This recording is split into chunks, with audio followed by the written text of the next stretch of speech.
Hello and welcome to another installment of Ask Ben W, where I try and answer one question every day as I walk from my car to my office in Denver Public Schools. Today I'm answering a question from a good friend of mine, Kelly Sane from Boulder Valley Schools.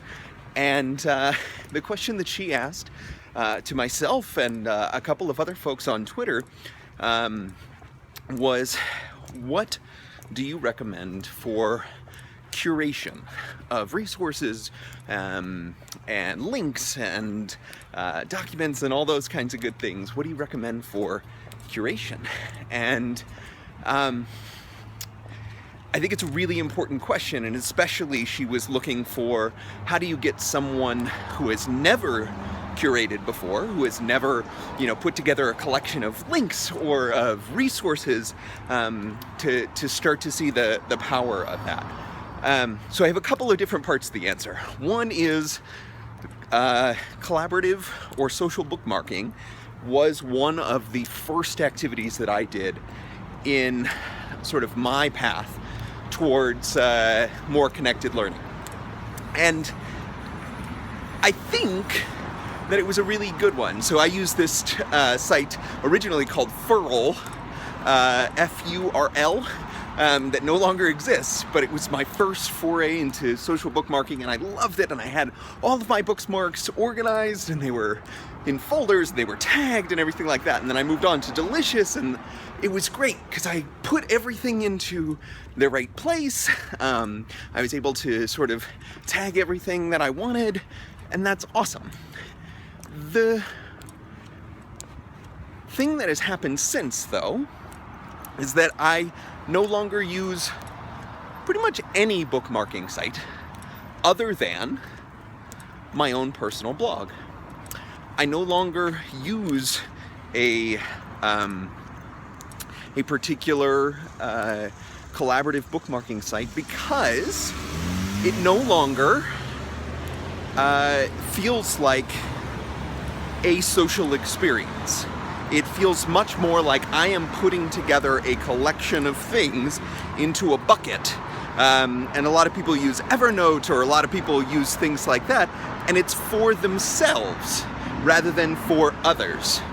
And it doesn't have a lot of the context that actually creating a blog post about a resource, or you're actually annotating it and sort of creating an opportunity out of it to create additional learning, to reflect on why this particular resource is valuable. We're just putting things into buckets. And so I guess my recommendation for curation is to think a little bit more about the way in which curation has evolved, and the way in which we have moved from putting things into buckets to a stream-based curation process, and a what I would say is really good search. And so the first part of my question is, that is how I started on this path, and I think that's why we're gravitating towards curation. But I don't think that that's necessarily the right path for everyone, and especially not right now, because of two things. One is we now have a stream-based curation process, whether that's Twitter, whether that's our Facebook feed. We are constantly seeing curated resources, and the way in which you get really good at that is by creating your own network of people that are constantly bringing up new ideas, and that you can ask for questions, and that you can go to for resources. All of those things are true. So we have to be able to use that stream-based curation process rather than helping to create this parallel process of putting things into buckets. Two, we are never going to be better at Google than organizing things. We are never going to be better at curating things for one another than Google is at sort of making that process a little bit easier. And so what we have to be able to do is just get really good at search. We have to get really good at being able to find the resources that we need within the first set of links, and looking at the ways in which we search other sorts of repositories, getting really good at searching through public Google Docs, the way in which we get really good at searching through the Twitter stream, the way in which we get really good at searching for white papers or for documents that have been left out there on the open web, because the open web is the most powerful thing that we have.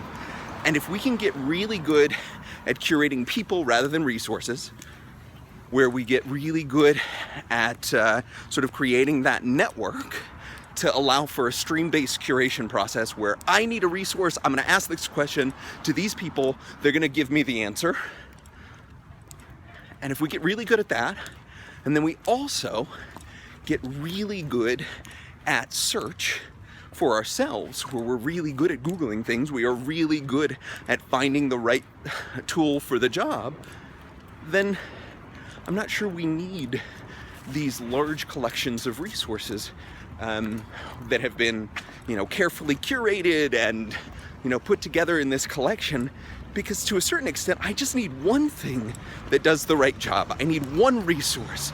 I don't need a list of 30. I don't need to dig through all of the things that I put into this bucket. And so I guess those are the two skill sets that I think might be more important for curation: the ability to curate people and the ability to search, than sort of creating those better buckets, whether that's, creating things in EduClipper, or you're looking at, BlendSpace. These are amazing tools, but they're actually better at trying to create a conversation and create more collaborative resources than they are at creating better buckets for curation. So that's my thoughts on the matter. Hopefully that makes a little bit of sense, Kelly. And if you would like to ask a question for Ask Ben W, all you got to do is post on Twitter with the hashtag AskBenW hashtag, or comment on one of these videos on YouTube or Google+. All right, thanks a lot.